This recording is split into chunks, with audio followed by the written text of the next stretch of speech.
Welcome back, everybody. It is Mob Vlog, and today we're talking about Chicago outfit connected celebrities, and it's Rednesday. Welcome back.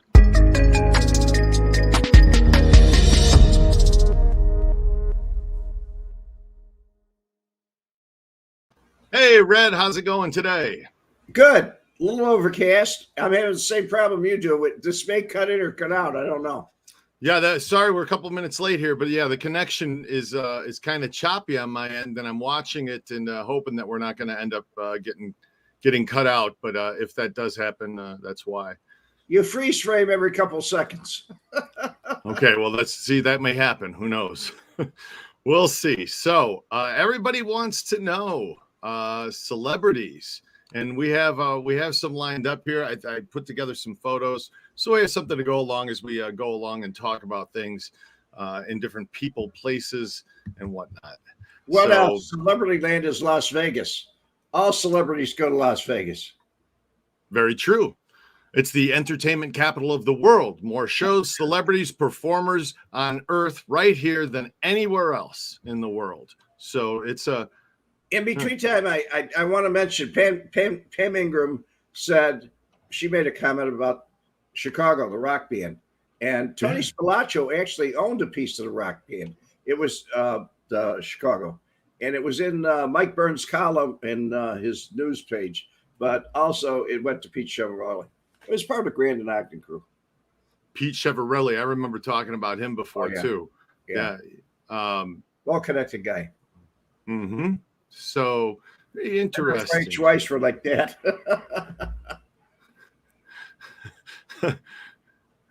me and Frank Schweiss were like this. Yeah. I'm the one over here. I'm this guy right. You're the safe one. Oh God. Scott H, what's happening? How are you today? Pam Rudnick, Sean Pender, David Grimp. You guys are all here. Jay Murphy, how are you? Tony Padula, hey, you're a member now. Excellent. Welcome aboard. I read your comment about Caden the Gamer. I don't know who he is, but I'll definitely take a look at Caden the Gamer. John O, Evil Rev, everybody's here. Don Berlin, Keith Helton, Joe Clark, Kevin Rose, Frank Ferraro. Awesome. You guys are all here. Dazzling Urbanites. James Maven, hit the like button, guys. That way everybody else will get notified. Don is in here from the Chain of Lakes. Don Ciccio di Porzalo. How are you today? Outfit boss. All of you guys. It's awesome. Wayne Connors. You're here for the Russo jokes. That's great. Hi, Compton, Kissy Cat, RV Doc, all of you guys, Sopranos fan. So I'm sure you're all excited to talk about the celebrities that were connected to the outfit, and it seems like all the way back. I mean, as far back as there's been celebrities in a big silver screen, celebrities have been attracted to mobsters for some reason. Right back to Benny Siegel, when he was sent out to Los Angeles and was starting the Trans-America Wire Service, and he even wanted to be an actor, Bugsy, and he made friends, and it's like all the celebrities wanted to hang out with Benjamin. I think his best friend there was George Raft, Benjamin and George Raft. So it goes to those kids, right? In New York. See. So anyway, there's a picture of him.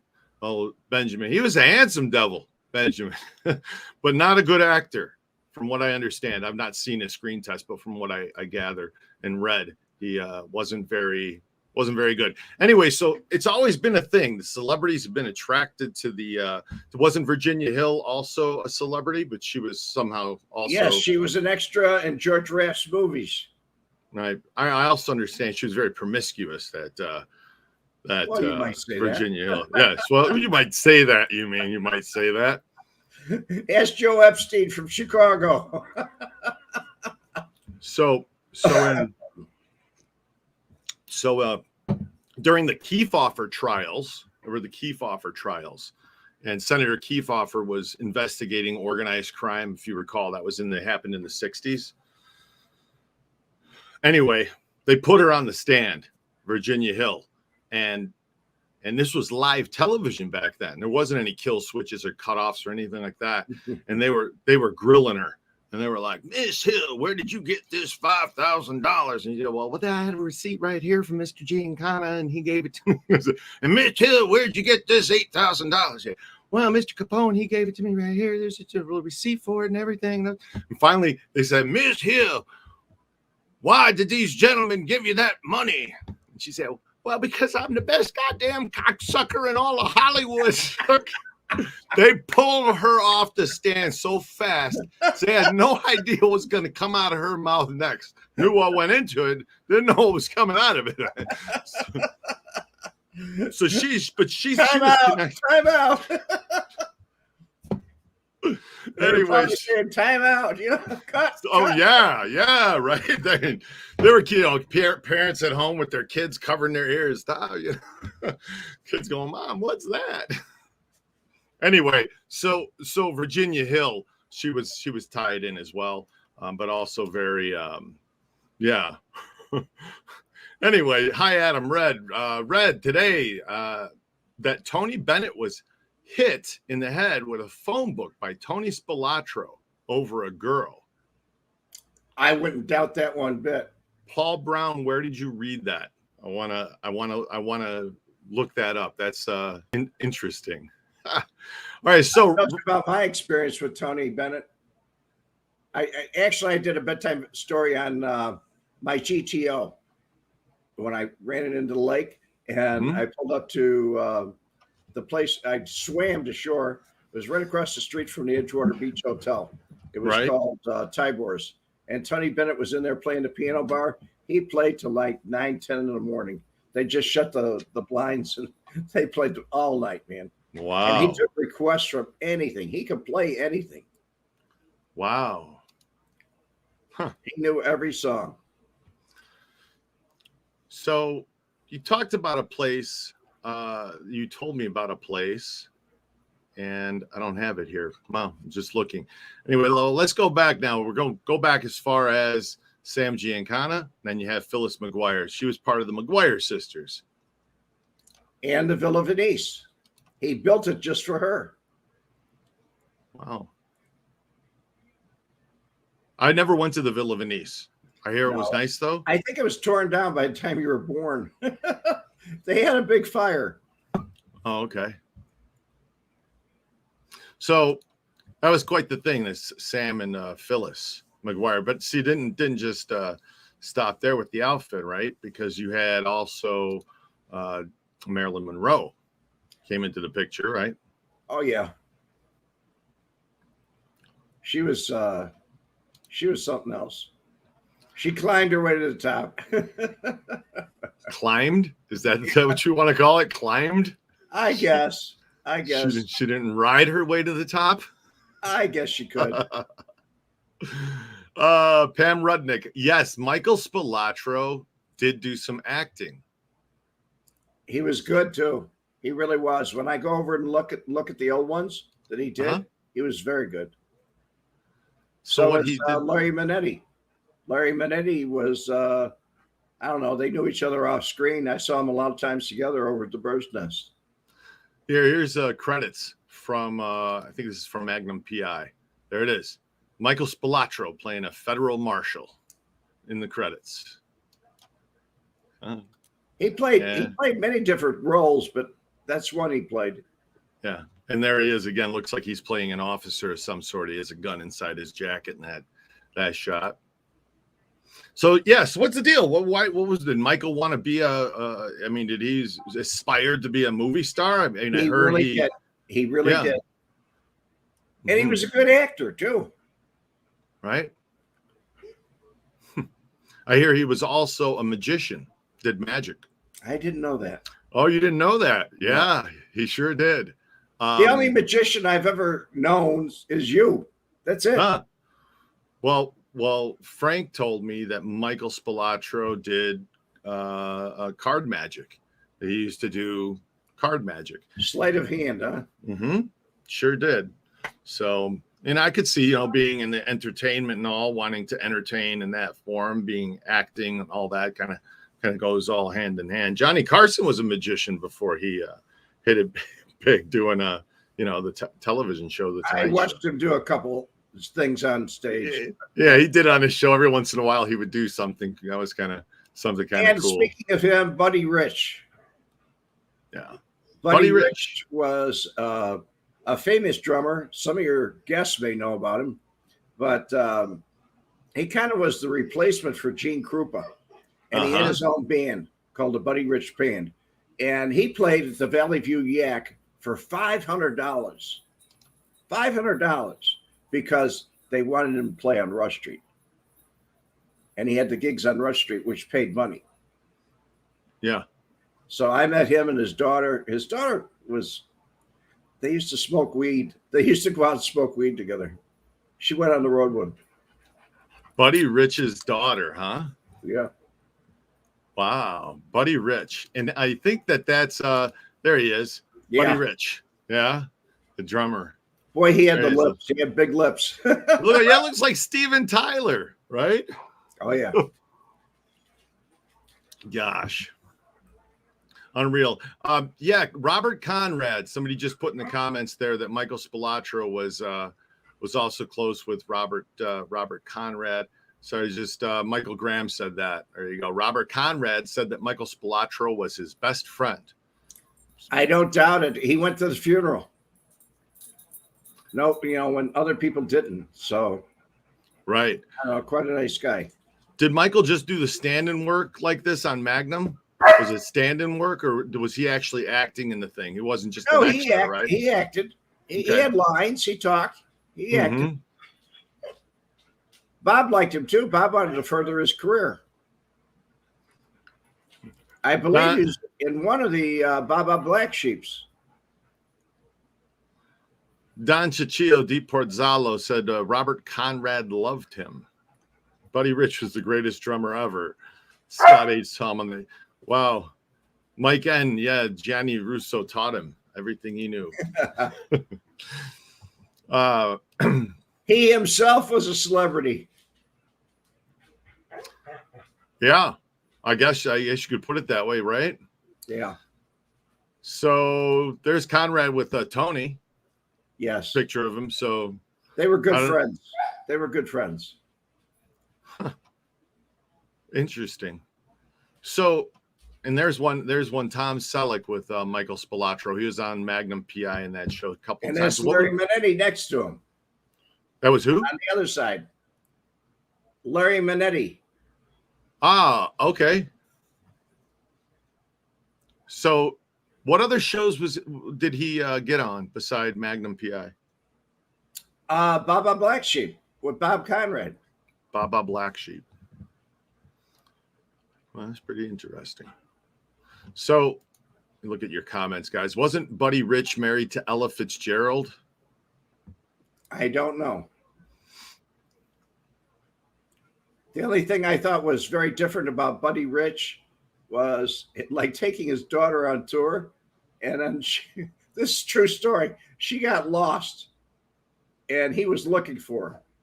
But the pool boy took her to the Lincoln Hotel across the street, or motel across the street. And everybody knew that Doug had her in the motel. And he's running around looking for her. And Kurt went crazy. Kurt Hansen went crazy. He said, "Get him out of there. Tell him to stop it. He'll tear this place up." Jeez. Hey, guys, hit the like button. Don't forget to hit the like button if you're just coming into the room. And Cindy Workman, you can check your email. You have a tracking number. Your box is on its way to you. As well as somebody mentioned here that Michael Spilatro was found in silk underwear. No, it was rayon. It was rayon kind of light underwear.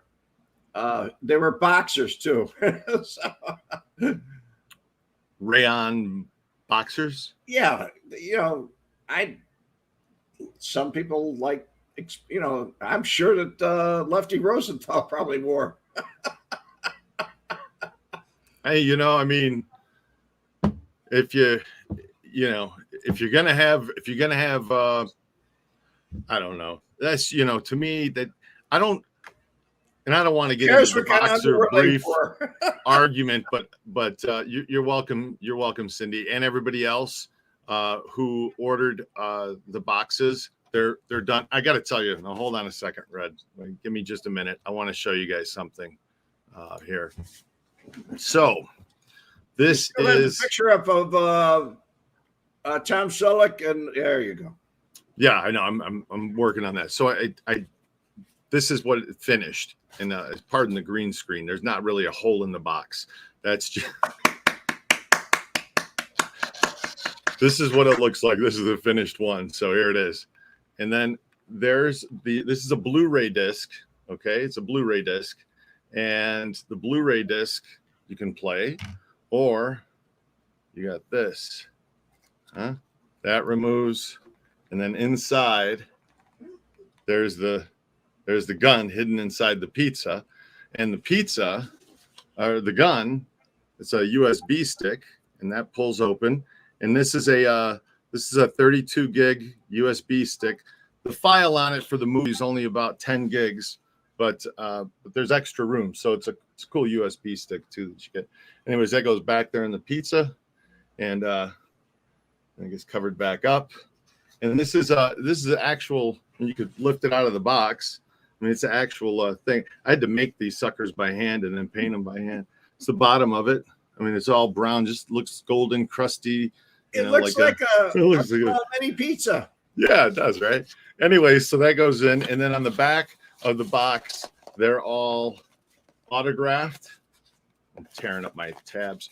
They're all autographed and by Frank, and then they're numbered. So it's a series of 250, and that's that. I've made a half a dozen of these pizzas now. I gotta tell you,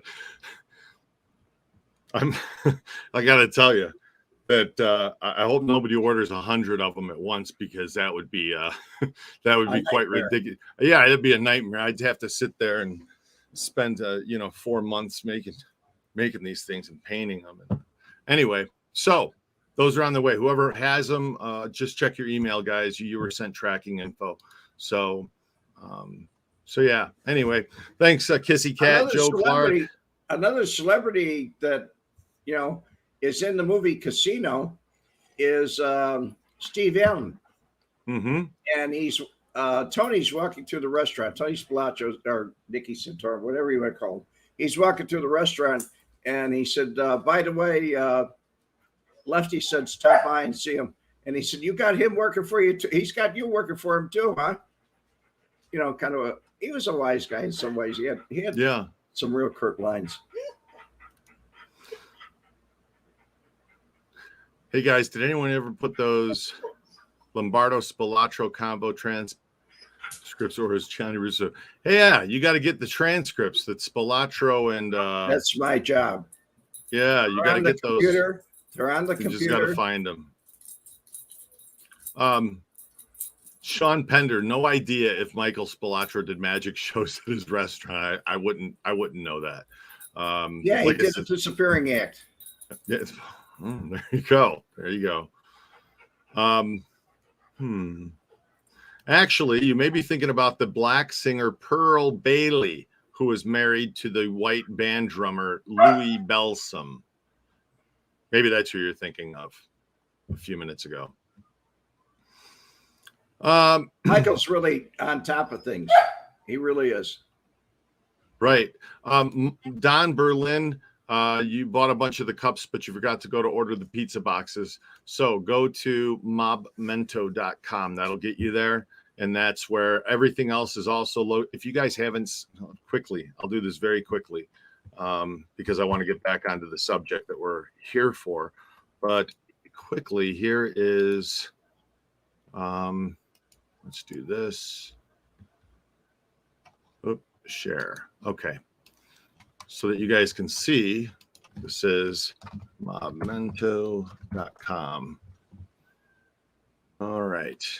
So you go to the shop. Now, if you guys want to see all, this is the screen that you'll be looking at if you go to this web address.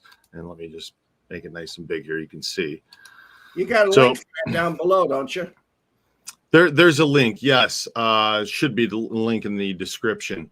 If you're looking for other merchandise and you click down at the bottom, that opens up that this takes you to a Teespring page, which is that's not our site, but this is one that has coffee cups on it. If you want to get a coffee cup or a pair of socks or T-shirts, that'll take you there if you click at that link. If you don't, and you go to the top of the page and you click shop, that takes you into this store. This is where there's autographed coffee cups. There's everything from autographed I Love Lucy checks, okay, to Frank Collada airsoft signed guns that are framed. Don't forget the ice pick. there's a Henry Hill ice pick, and then there's the upper crust pizza box. Yes. And the upper crust pizza box, this is it right here, the description. And this was in the making when we were putting this together. This is what we had come up with. So anyway, there you go. That's where you can purchase it. And like I said, what I just showed you is the finished product, and that's where you guys can get that. Also, if you guys want to get that free the download the script cover, this is the autographed script from the movie Casino, and it's got all of the autographs. This was Frank's cover, so everybody was writing it out to JC, my friend JC, which again now is Joe Curtis, which that's why they were making it out to Joe Curtis instead of Frank Collada. And then Frank also signed it. He signed it. Thanks for all of my for watching. Thanks for watching my YouTube channel, Frank Collada. So he signed it as well. You could download that and print it out, frame it. It makes a cool man cave. It makes a cool man cave. Wall decoration. Wall. Yeah, it's a nice wall decoration. Exactly. It's a nice conversation piece. Your friends go, "Hey, what's that all?" It's cool. So, okay. Anyway, back to that says, "Don't forget Frank Sinatra." Exactly. Don't forget Frank Sinatra, because thank you, Scott H. So you just ordered your box. That's awesome, man. Now I have to make another one.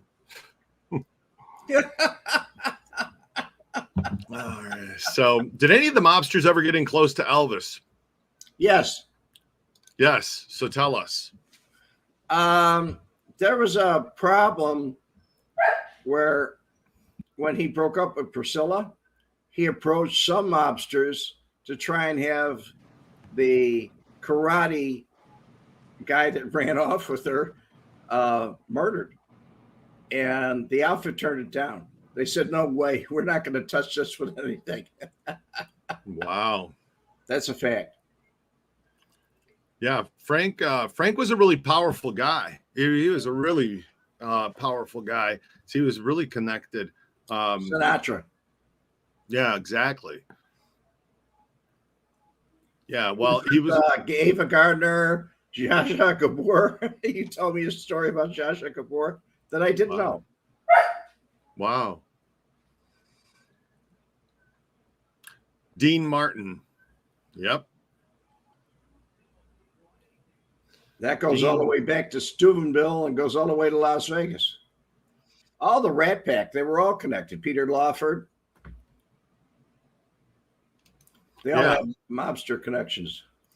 Yeah, well, in Las Vegas, the gaming commission out here, the gaming board, they made it a rule you couldn't work in a casino if you had mob ties, unless you were an entertainer. And they put that loophole in there for people like Frank Sinatra, who they did nothing but work in mobbed up joints their whole lives. So they had to put that loophole in. How else were these guys going to work in the casinos?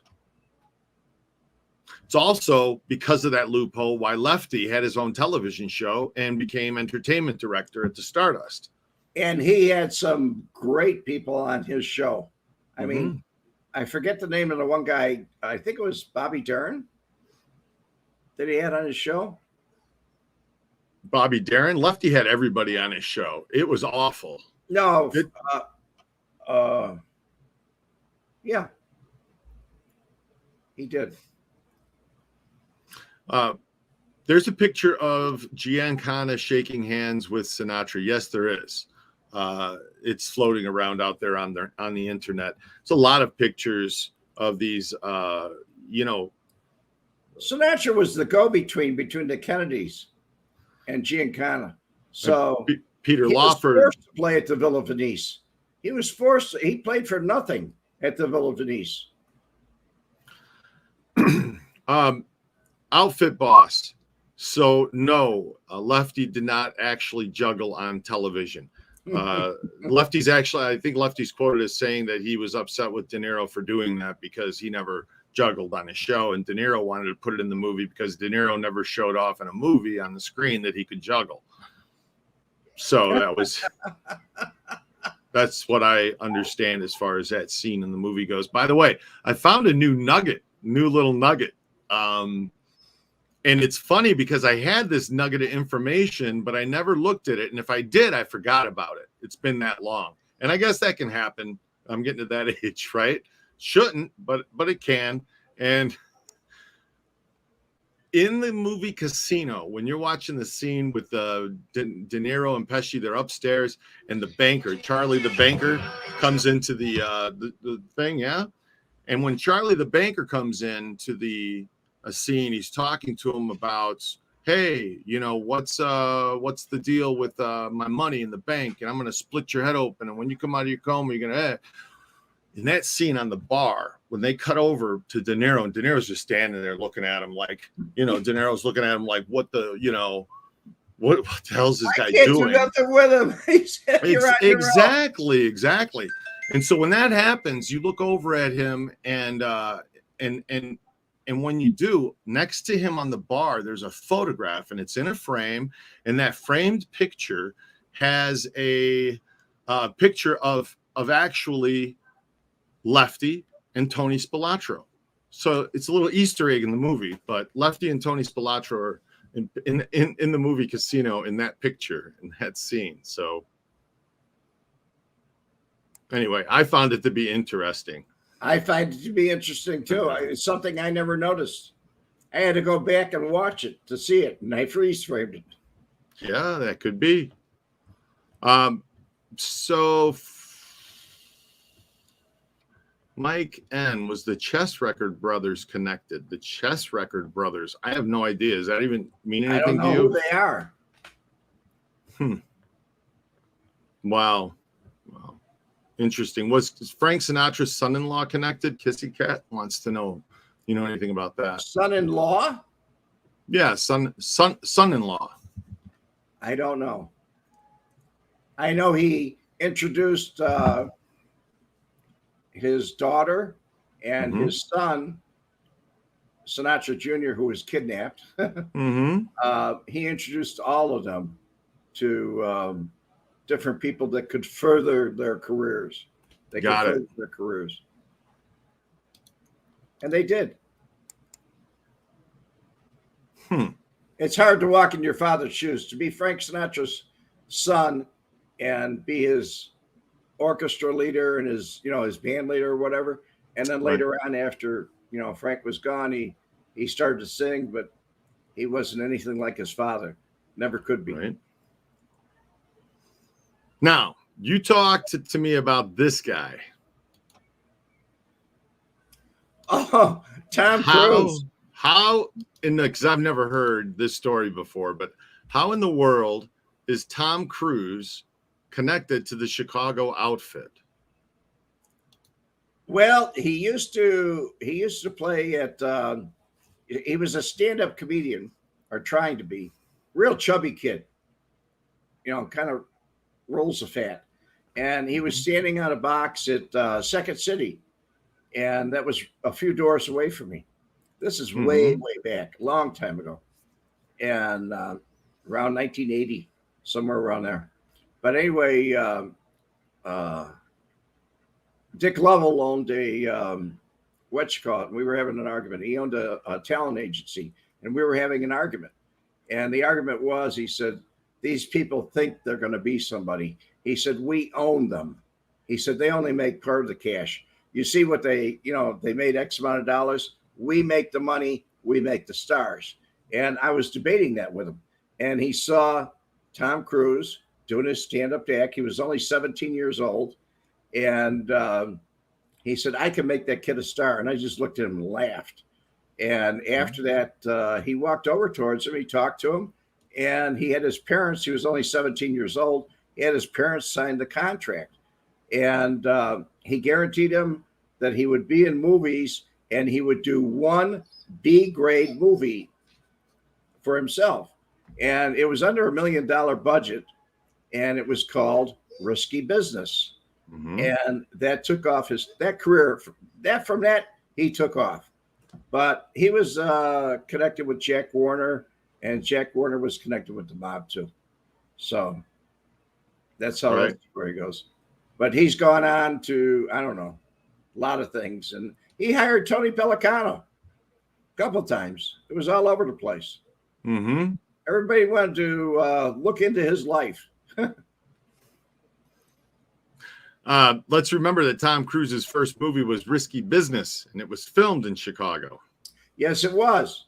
It was all on Lakeshore Drive, and I believe the house was up in Wemette, which was not far from where he lived. He used to come in on the train. He used to come in on the Northwestern and then switch over to Howard Street and take the L and come down to Wells Street. Go to Compton, sir. Frank Sinatra hated reports linking him to the mafia and believed that the only reason he was portrayed in the media as mobbed up was anti-Italian sentiment. His former road manager, Tony Opedisano,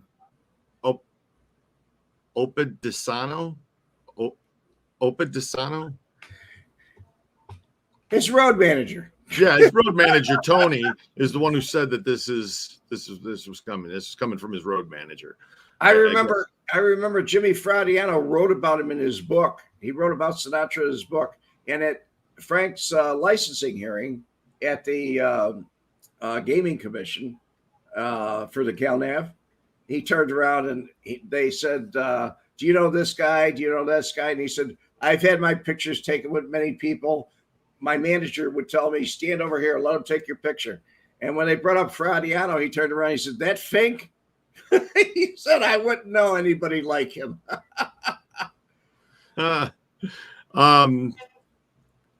Tom Cruise also did he did The Color of Money, which was in Chicago, and he played a pool shark. Exactly. Tom Cruise was in Taps. Tom Cruise was in Taps. He was. I think it was his second film. Before Risky Business. No, Taps and Outsiders was before Risky Business. Was it really? That's what it said. It's what James Marvin's saying. Well, Dick is dead for years, but I can't ask him. But maybe that was his extra part, because really the star of Taps was Timothy Hutton. Well, there you go. There you go, James. It was his first big lead role. So, well, he promised him extra roles, but he also promised him a B-grade film. But that B-grade film made more than they ever thought it would. The owner of Demon Dogs, his name was Pete. He either owned or managed the band Chicago, and trust me, Pete would murder you in a New York second. You talking about Pete Chiavilli? No, he's talking about Pete's somebody still else. Alive. Okay, got it. Got it. Remember, Tom Cruise in the film The Firm dealt with the Chicago outfit as their lawyer. And there you go. Yeah, I never thought about that. Sure. John O. Mike Piazza, is he the one who owned car dealerships mobbed up? I don't know. Kissy Cat. Yeah, don't know. Yeah, Kevin Rose. I know, I'm the butcher. I can't help it. I can't help it. I try. We are who we are. We are who we are. Don Ciccio di Porzalo. He'll vouch for me. I really am trying. But when I get a new one out of the, it hits me, it blindsides me. Okay, what about John Belushi? Red? He came from Second City. John and Jim both. As a matter of fact, Dan Aykroyd, they lost their license at the Blues Brothers bar, which was down in Old Town. And they come marching over by me. They wanted to rent the Glory Hole for a night, right?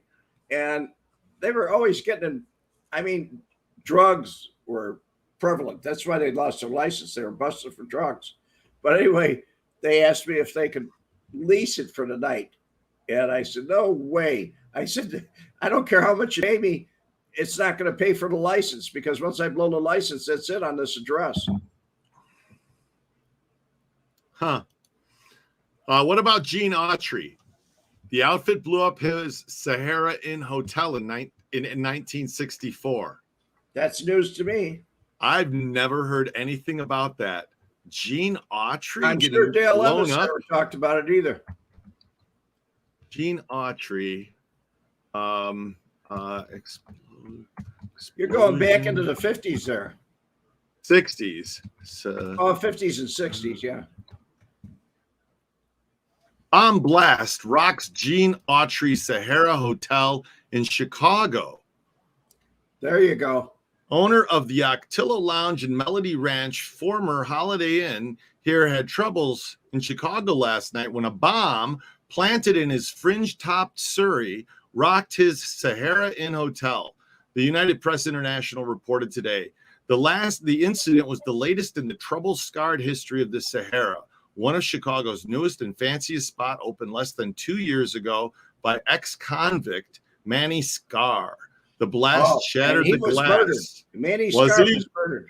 Yeah, that's where I forget what year it was, 60-something. He lived on Lakeshore Drive or Marine Drive, whichever. But it was unclear whether Tony Spilatro or Joey Lombardo actually hit him or murdered him. And they both kind of got credit for that, in a sense, where they were made right after that. They got made, both of them. Oh, okay. Wow, I've never heard about that, about Gene Autry. I never heard about Gene Autry at all. I didn't know about that. Wow. Hey, thanks a lot for that. Appreciate that. They had that wholesome family atmosphere, you know. Alaric Goth, yeah. Yep, Danny Serafini, drummer of the Chicago and Beginnings Club, mentions dealings with them. Yes, he did. He came out public. But he used to do a lot of drugs, so they let it slide, I think. Bruce City 2. Lefty, in the book, Donnie Brasco mentioned the outfit blowing up that hotel. Okay. All right, there you go. Thanks. There's more info. I never heard that. All right, Kevin Rose. Dan Aykroyd had a replica of the Bluesmobile hanging from the ceiling at his Blues Brothers bar in Old Town. He sure did. That's pretty damn cool. And the Blues Brothers were going to save the orphanage in Calumet City. That's right. Where I'm from. Anyway. Growing up, man, I'll tell you what, there were more Blues Brothers impersonator shows that happened in Calumet City between the high school, talent shows and the city fests and all that stuff that we used to do back then. That was a lot of fun.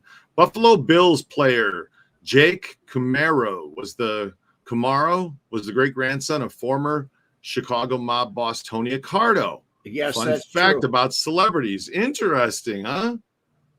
Wow. Didn't know that. Yep, Gene and Autry's horse landed up at the Jell-O factory after the bombing. Gene Autry's horse landed up at the Jell-O factory after the bombing. We have some comedians in the house. Yeah, Gerald Fitchner, how are you today? James Marvin, does Red know why the dentist Spilatro snitched on Lombardo when he was on the lam? Lombardo was in jail and had nothing to do with Tony's murder. James Marvin. See, I thought I heard was that Lombardo had to do with killing Tony. So when he went to, anyway, you clear it up. he really didn't have a part to do with it. But Pat knew that they were close friends. Tony and Joey were like that. I mean, they were close friends. They came up together. So Joey was in town. He got out of prison. When he was in prison, he couldn't call any shots. That was all done by Joe Ferriella and what's his name? Doves, the Yupa. They called the shots. But Joey was in prison. He couldn't do anything about it if you were out. And Pat wanted to get the information. He wanted to label whoever it was. During his trips to have a tooth capped or root canal or whatever, he asked him in the beginning. He said, if you were out, would that ever happen to my brothers? And he said, no. And then later on, as he talked to him, he said, hey, when it's your time to go, either you do it or somebody's going to do you and them. And they'd already gotten Frank Schweiss. He was on the lam. So they increased his reward bounty from 10,000 to 20,000. And I'll never forget when he was making his, a family gets up and make a speech before sentencing at the sentencing hearing. And he turned around and said, God will never forgive you. I will never forgive you. Pat was a force to be reckoned with. And not many people really gave him that much recognition. But all the mob guys went to Pat. All the outfit guys went to Pat. If you were on a higher echelon, you went to Pat to get your teeth work done. Okay. The Calabreses went there to get their teeth work done. Well, you go to the dentist for dental work. Juan Ochoa. Hi, Adam and Red. Was Solozzi, Edelson, Chevrolet, and Al Piemonte dealerships outfit connected? Yes, they were. Yes, they were. Solozzi's son was... If you needed anything and you weren't treated right by a salesman or somebody, all you had to do was make a phone call and they would meet with you personally and make sure that you were satisfied before you left. Gotcha. Solozzi's son was caught up with the outfit bookmakers in a money scam, Michael Graham saying. I don't follow Nick Solozzi. It's he was a legend. I had a problem with him, and he took care of it right away. I gave him a call and went out there to see him, and he was real nice. He was a gentleman, very, businesslike. Wilbur Panda Rat, wasn't Solozzi related to Giancana? Yes, he was. Really? Yes, he was. Okay. By marriage. Sean Pender, is Bob Rohrman's stepdaughter married to a DeFranzo? I wouldn't know. I know very little about John DeFranzo. Hey, which car did you get your dealership? Did you get your car from again? Did Tony get you the car? That was Barron's Lincoln Mercury on Western and Devon, I believe. SD Rooster, yeah. Car dealership service at a car dealership.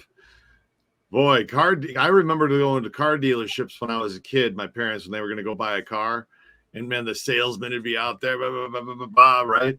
And then a couple of years ago, my parents, I moved them to Vegas, and so I could be closer to them, and I took them to go get a car, and they went and bought a car.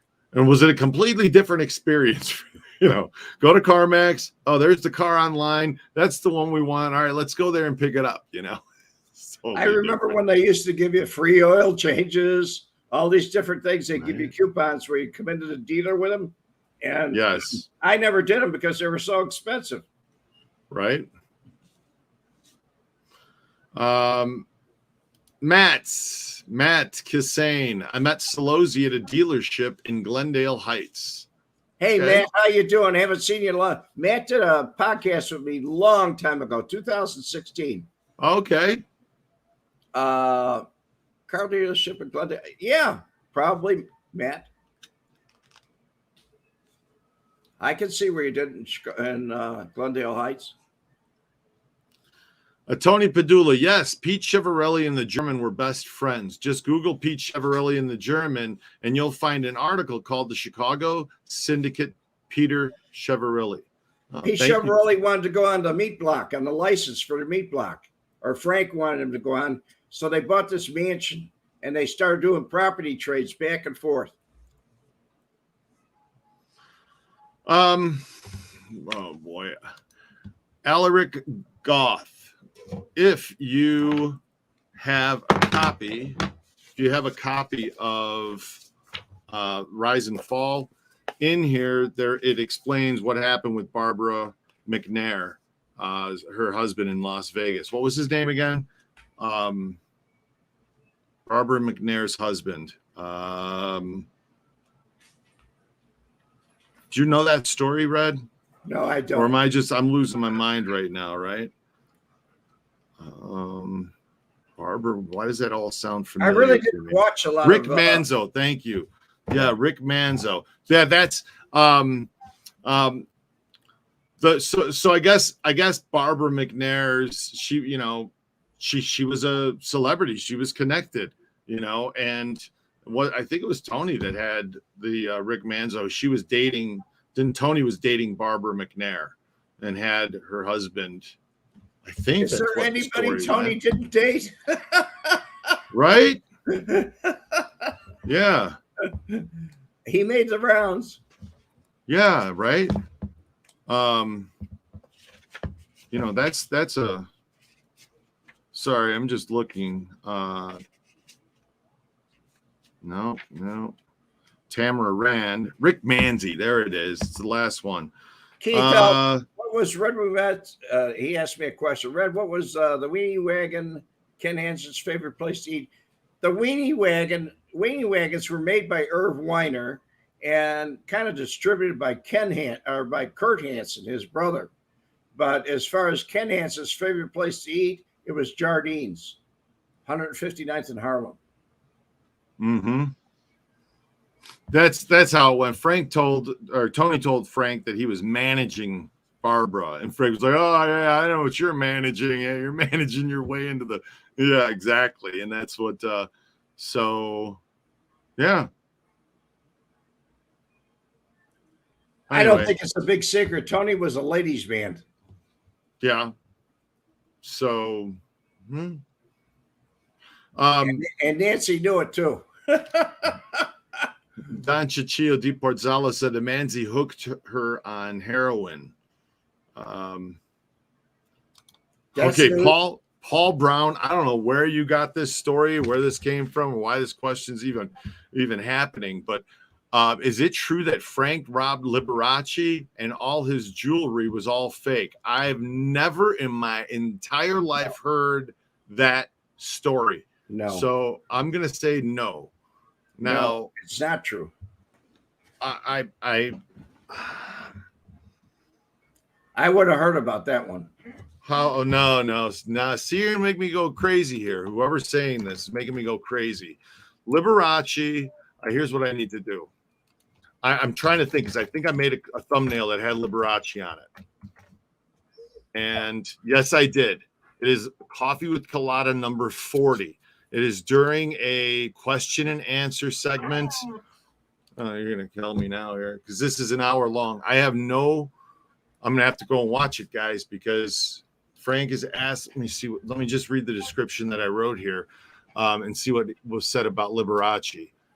He talks about Valuetainment, Frank Vincent, Larry Newman, Tamara Rand, Albert Taco. If you guys want to watch this episode, these are all the things that are in it.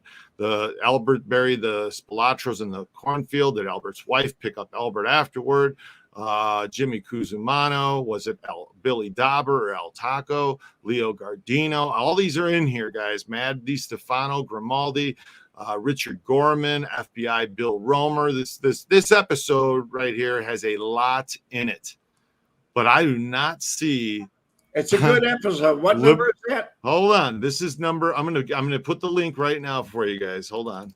Here. Let me throw that. Okay, it's in the chat, in the side chat. There's the link, guys. So that episode is where did he rob Liberace? I have him in the thumbnail, so I don't know why it would have.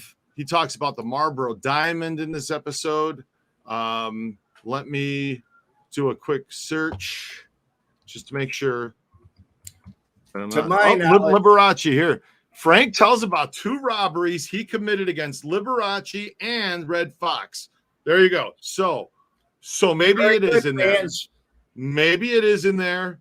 I have to go watch this. When we get done, I'm going to watch this episode because this was during a live. And I don't know if you guys noticed, but sometimes I may look like I'm a little off in the distance or something when Red's talking because I'm reading and I'm looking up things and I'm constantly trying to look at what questions are you guys asking, what's trending in the comments, all that stuff. So it's hard for me to pay attention. And this is way back before I had done, a bunch more of live episodes with Red. This is like one of the first ones that I ever did with Frank. So I was learning, it was learning curve. So I don't remember every single word that came out of his mouth.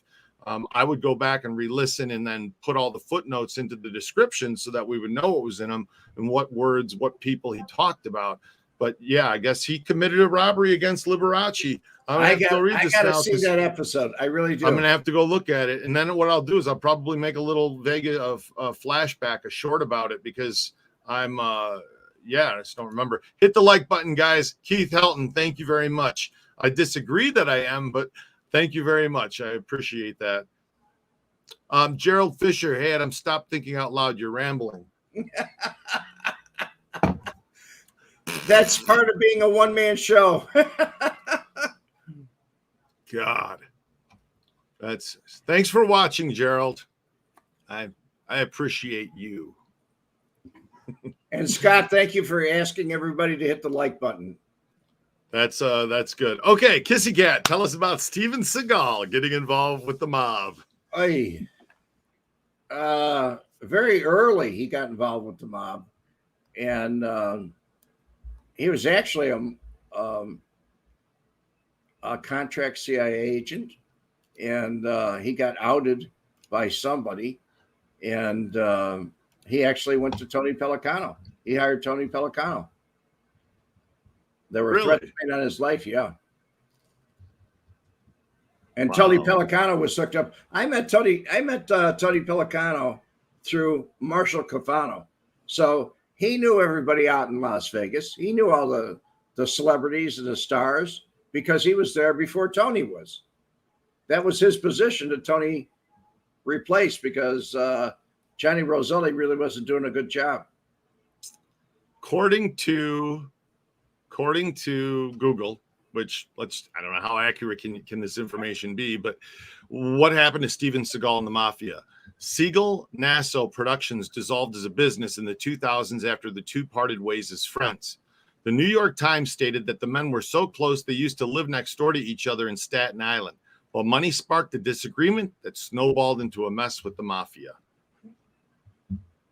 So they broke up their act, and it's kind of like a Dean Martin, Jerry Lewis, where they separated and they broke up their act, and the mob got mad because they weren't making money off them.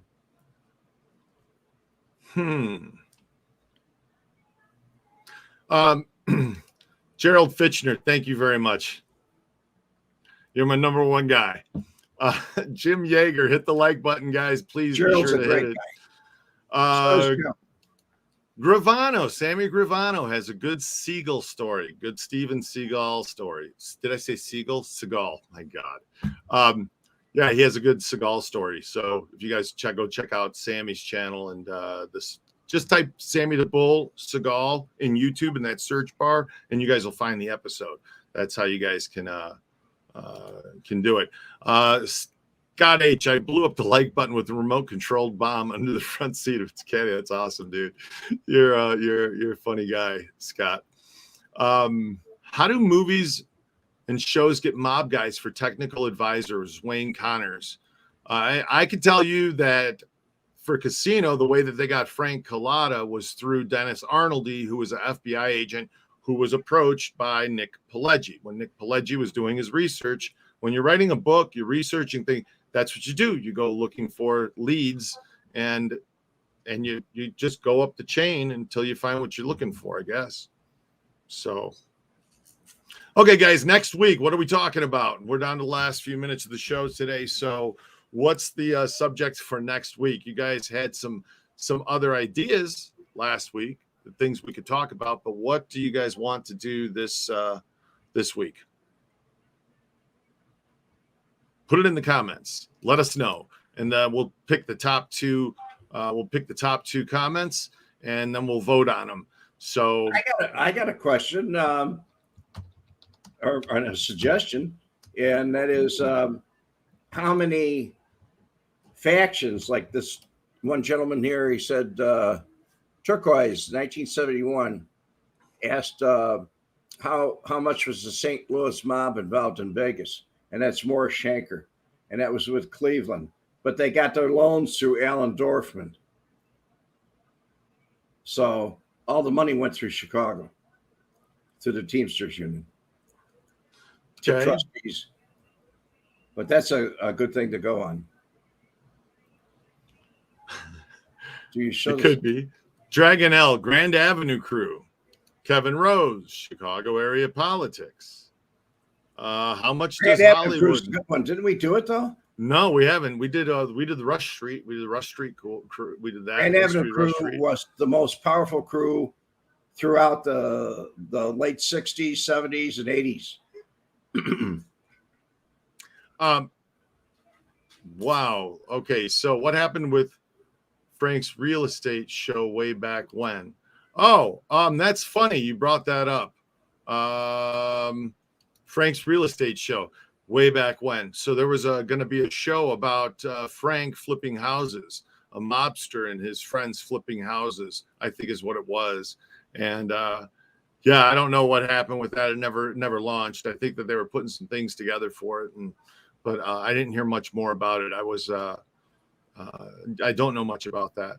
So other than Bobby, they were going to use Bobby on the show, one of the tour guides for the Vegas Mob Tour.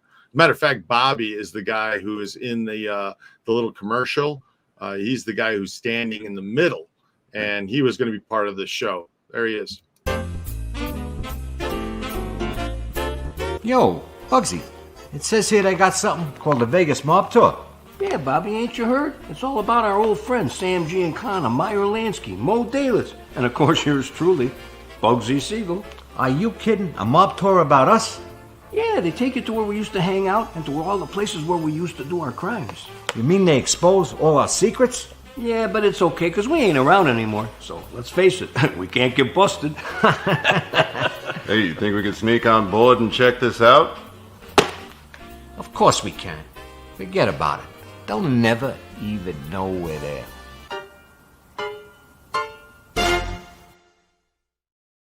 Does the name Joe Rocco mean anything to you? Not to me. How about Annette Funicello? Funicello? Yeah, she was an original Disney Mouseketeer. Was she connected somehow? Yes. Ah. She wound up with MS, multiple sclerosis, and just faded out. But she did a lot of beach blanket things with in California. She did a lot of comedy movies, good movies. Who killed Marilyn? That's another topic. Or history of the Grand Avenue Crew. How about Chicago Heights and Grand Avenue Crew? How about history of the Grand Avenue Crew? I think that we're getting a lot of history of the Elmwood Park Crew. David Grimm. I can't help you on that one. I vote for Marilyn. Okay. Chicago gaming companies and vending machines. We just did coin-operated things a couple of weeks ago. We just did something on that. Rahm Emanuel, you want to talk politics there. Grand Avenue Crew, another one. How about the Kennedys and the mob? They were connected. Yeah, they were. Could do it.